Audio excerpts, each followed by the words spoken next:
Good evening, ladies and gentlemen. Welcome. So you probably see that there are some little postcards on some of the chairs. Those will go to the people who actually have those seats assigned later, so please don't take them off. And you probably have some in your seat, because I know when you get to your seat, you're going to see that you've already resubscribed, and these are thank yous for resubscribing. So thank you already, and enjoy your postcard. So, ladies and gentlemen, good evening. It's a rowdy bunch over here on the right.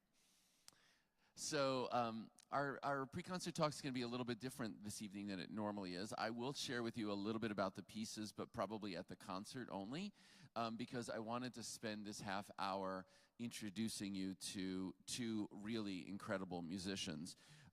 Their names are Shahryar Jamshidi and Raphael Weinroth Brown, and they make up a group called Preconcert. And if you would, please join me in welcoming them to the stage.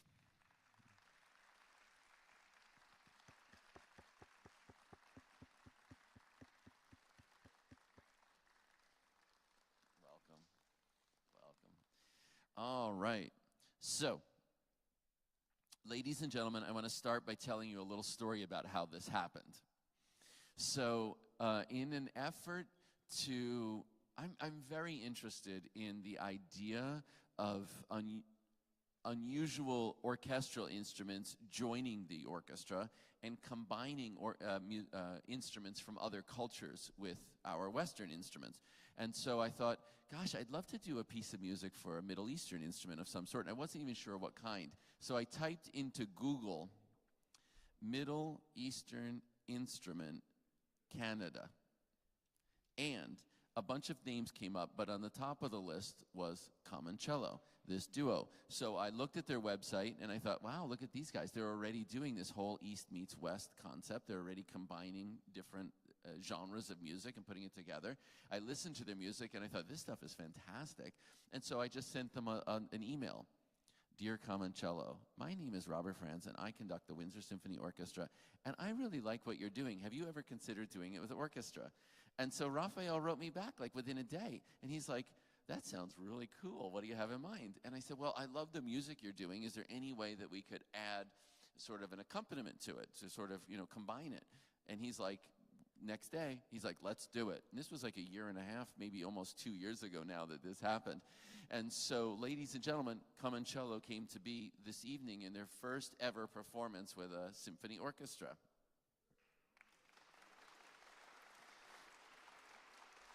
So, your microphone is right next to you, Raphael, and you're right to talk into. Let's start with this question. So that was my perception of how the conversation went. What did you think on the other side of the email? I mean, I just thought that's really awesome. Can't wait to do it. And I was super surprised as well, because I remember we had just released our first album a month before, and I think we weren't expecting that, but we were super happy to hear from you. So, now, how long have you guys been together as an ensemble? How did the ensemble begin? Well, we started playing together in late 2014. We met in Toronto. We were both playing improvised music, just sort of in small venues with various musicians. And I heard about Shahryar through a mutual friend who had played with him at one of these shows. And I always loved Preconcert, so I reached out, to see if we could get together and play music, and so we did, and we played for like 2 hours straight together, and didn't really talk, and it was awesome, and so we decided, let's do a show, and then that led to another show, and so on and so forth, and now we're here. Awesome. Well, I definitely want to talk about how you guys make music, but before we do that, Shahryar, could we find out a little bit about this instrument that you're holding? Because this is an instrument that was new to me, and I bet is new to many folks that are here in the audience. Could you tell us a little bit about the instrument? First of all, I'm very happy, and I appreciate the Windsor Symphony and Robert to just choose Preconcert for this night, amazing music. Kamanche or spike fiddle, or in another word, Persian spike fiddle, it has a age about 1,000 years. And the first time in a poem 1,000 years ago, they mentioned name of the Kamanche. Kamanche, it means a small arc bow.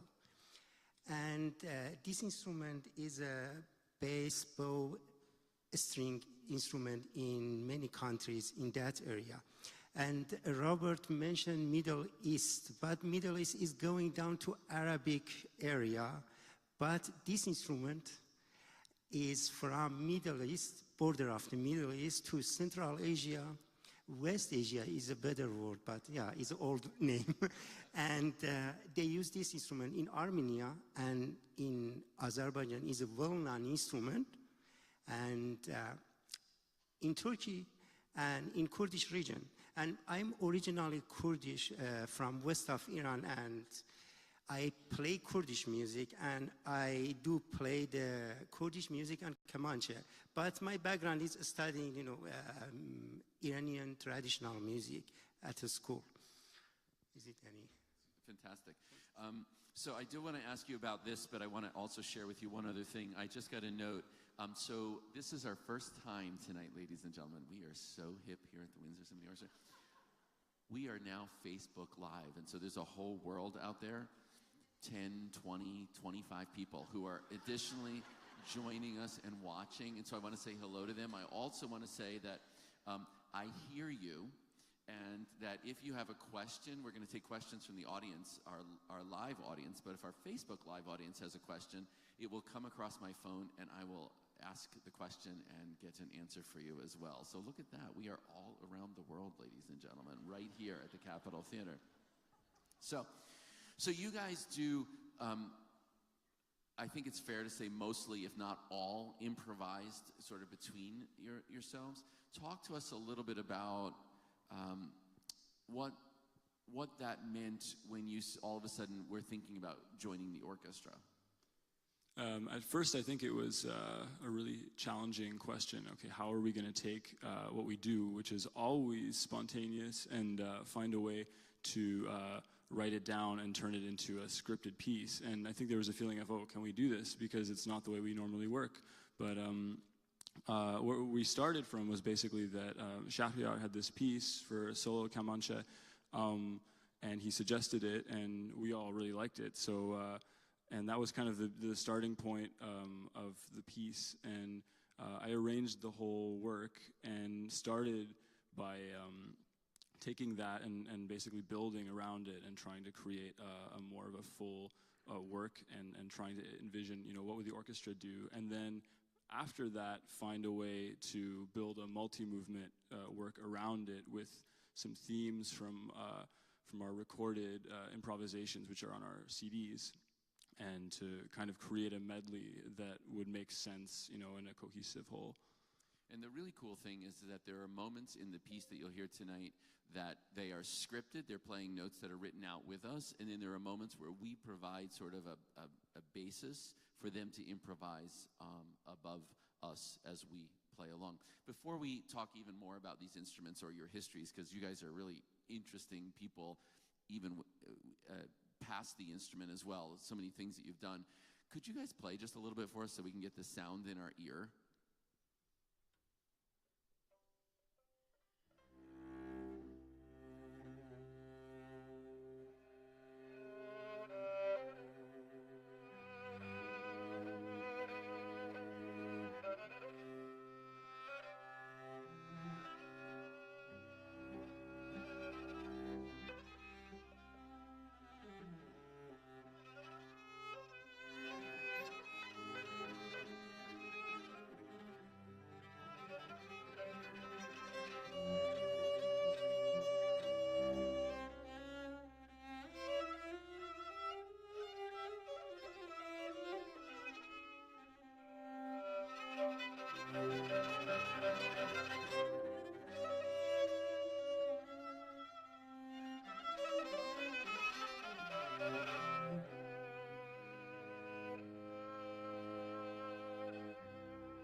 So, Shahryar, my first question is to you. Tell me how you got started playing this instrument. What drew you to playing the kamancha? It's a good question. I was born in Iran in Kurdish region, and 1978 we had a big changes in government, and everything just was changed. And I was age 7 that time, and until age 17 I didn't have any opportunity to go to the music school or any private schools. And at night, just I listened to the radio, Kurdish radio, Persian radio, and remember and study music in my mind. And later, on age 17, I started study kamancha with a violinist, Persian violinist, in my city. And after 2 years, I just entered to the University of Tehran. And yeah, this is the first step of my music education. And later I studied with Ardeshir Kamkar, the famous kamancha player, and other people, and the famous person, Moshtaba Mirzadeh. Yeah. And tell us what a typical ensemble would be that holds kamancha. Now, your Dylan Chamber Ensemble, is this a typical sort of ensemble that would have kamanchas joining them, or is this a different kind of setup, or what is the... what makes up the orchestra that a kamancha would play in an ensemble? Kamancha has two different roles in orchestra. The first one is a solo performer, three positions at all. The first one, the solo, and the second one is accompaniment of the singer, because we have a solo singer and a solo instrument always accompany the singer. And the big role today is playing in orchestra. And we have a set of kamancha now, 2 kamancha and 1 kamancha alto, and sometimes they have a bass kamancha, like a classical orchestra. But usually they use a kamancha, 1 kamancha for 5 music instrument, with 5 music, like 2 tars, 1 santur, a drum, and kamancha, and probably a single. Okay, very interesting. So, Raphael, you were trained at the Glenn Gould School of Music in Toronto, and you have won a number of prizes as a classical cellist and gone that route. But in addition, you have done some really amazing things. A couple of things that I thought were really pretty wild were this Gothic festival that you went to. I want to know a little bit about what a Gothic festival is. I've never been to one, but I know there were like 20 or 25,000 people at this thing, and so that's a lot of tell us a little bit about this Gothic festival you were part of. Okay, so this festival, it's called a Wave Gothic Treffen, and it happens in Germany, in Leipzig, every year. And yeah, I played at it twice, actually, in 2012 and 2016. And it's very different from what we're used to in Canada, because we don't have really any festivals here that are focused on these dark music subgenres, like metal, neo-folk, Gothic music, and sort of dark chamber and electronic styles. It's a very, very wide range of music, and they have some incredible venues there. Is there a dark orchestra genre that I need to be exploring? This is really wild. Maybe we're doing it right now. Okay. And then you've also made some recordings, a couple of videos with Gowan from Styx. Tell us about that. Yeah, that collaboration came through a friend of mine who's very connected in those sorts of gigs in Toronto with well-known rock and pop musicians, and so I just got recommended to join on for that, and it was a kind of a whirlwind day. There were just people, going into the studio really quickly, and then one take, and then the song was done. Okay, next song, and yeah, so it was pretty intense and very cool to just sort of be dropped into that. What is a typical sort of performance year? You guys have been together for 5 years now. What kind of places do you perform in? How often do you perform? Tell us about the life of the ensemble outside of Windsor. Well, we've played in a very wide variety of venues. When we started, it was more small places, but since we've played a lot of interesting festivals, Festival du Monde Arabe in Montreal, and the Tirgan Festival in Toronto, and the Aga Khan Museum Auditorium. We also played at the Cello Biennale in Amsterdam last year, which is a big cello festival that happens every 2 years. So it's been a real variety, but yeah, we're basically just doing our improvised sets for all of these shows. Really cool. Do you guys have any questions for them about these instruments or about what we're about to partake together? Before we get.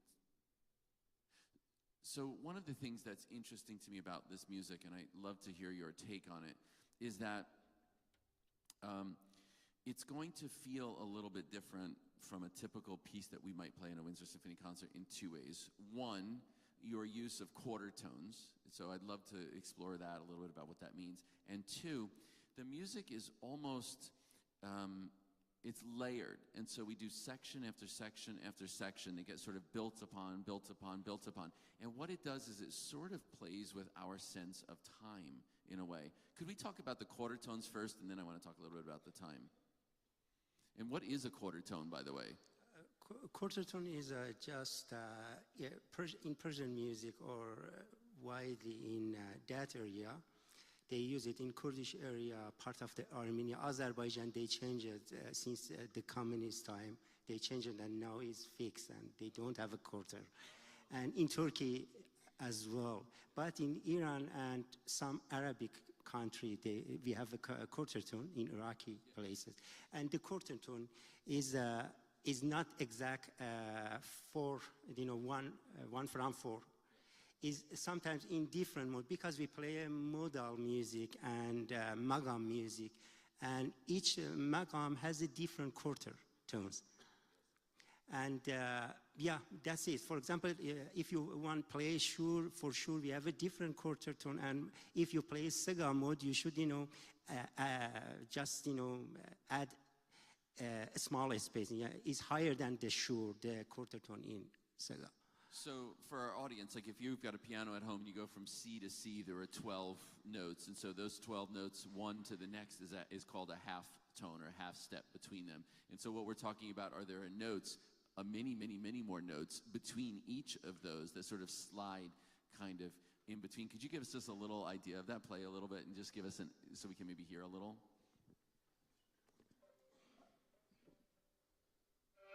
For example, Charga mode, we play Charga mode tonight, and the second, just I play the mode with quarter note, not.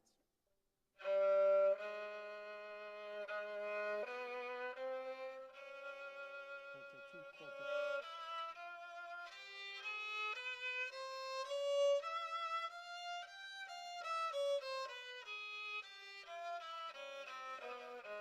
If we temper the quarter note close to classical,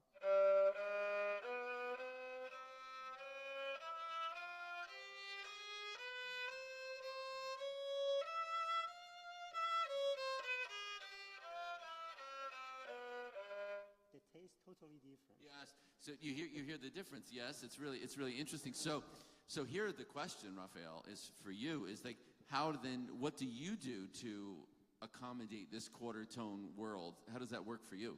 Well, I don't have frets, so I can play them. Yeah, basically, it's sort of like when you're having a conversation with someone. The way they speak and their personality is going to influence the way you speak. So it's quite easy to sort of fall into it. And I don't do it all the time, but when we play together, we have fast lines where we have those notes, then I usually do them. And then that way we're both doing the quarter tones. But when we play individually, I don't always do them because then we are speaking in kind of two different voices. And I think that's kind of interesting to have that duality happening.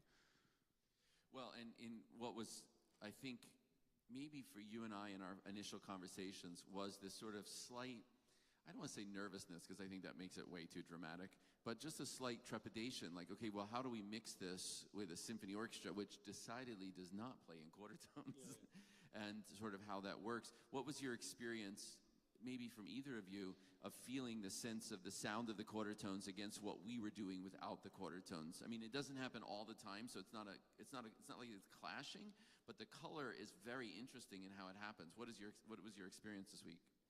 I would say that it was pretty harmonious most of the time, and part of the reason is because their parts don't mimic what we're doing with the quarter tones, especially with ornamentation and embellishing the melody. They usually play around that, so that way the notes they're playing and the notes we're playing are harmonizing, and there isn't too much clashing going on. They're mostly kind of playing a frame around that stuff, I would say. And Shahryar, a question for you about this idea of ornamentation, these ornaments. Is this something that is in your ear from childhood, or is it something when you were at Tehran University studying music, you also somehow study ornamentation? I mean, to me, there's a connection between what you're doing and Baroque music, in that it's not just a simple, clear melody, but there are all of these extra sort of sounds, these extra ornaments that are between the notes. How did that... Is that because of growing up hearing it, or something you studied, or both? That's true. The Kurdish people living with music and dance, and it's part of our culture, because all people, they're singing.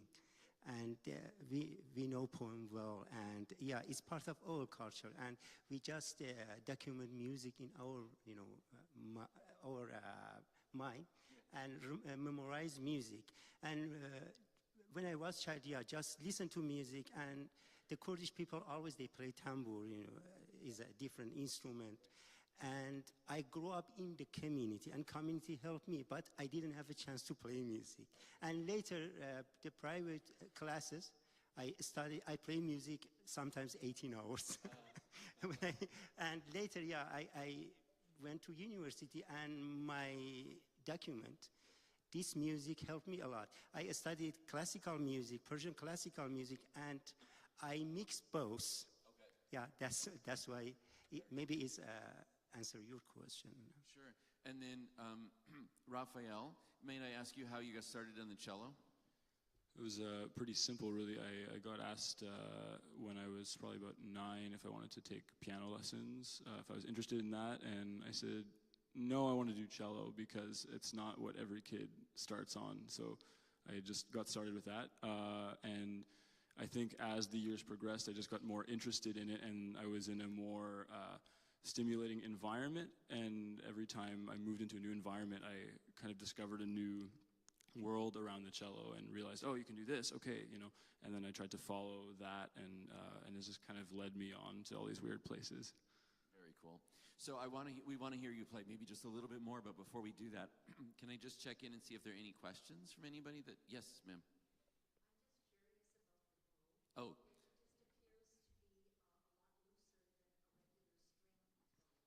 So, exactly. So the question is, the bow, the hair is not tight like it is on a Western instrument. Can you talk to us a little bit about the bow hair? Okay, the bow hair is connected to the instrument, because when I play the instrument, is instrument turning around, turn to left, right, and in the middle, and I keep just play a bow, and with my fingers, and push a bow on strings, and that's why we use a loose bow. If you tighten it, you can play it, in this way. I see. And so there's a little mechanism that you're actually Yeah, adjusting. mechanism is just your hands, see, like, now it's loose, you tighten, and there's a little piece of metal, and he's actually changing it to change colors. And it has a sound. little bit bolt. Yeah, it's a belt, a small bolt. Yeah. Watch bolt. Yeah. Very Watch band. Yeah. Wow. Super cool. Yeah. Other questions? All right. Would you guys play something else for us as we...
Ladies and gentlemen, thank you so much for being part of our family this year. We are so excited to present this concert to you this evening.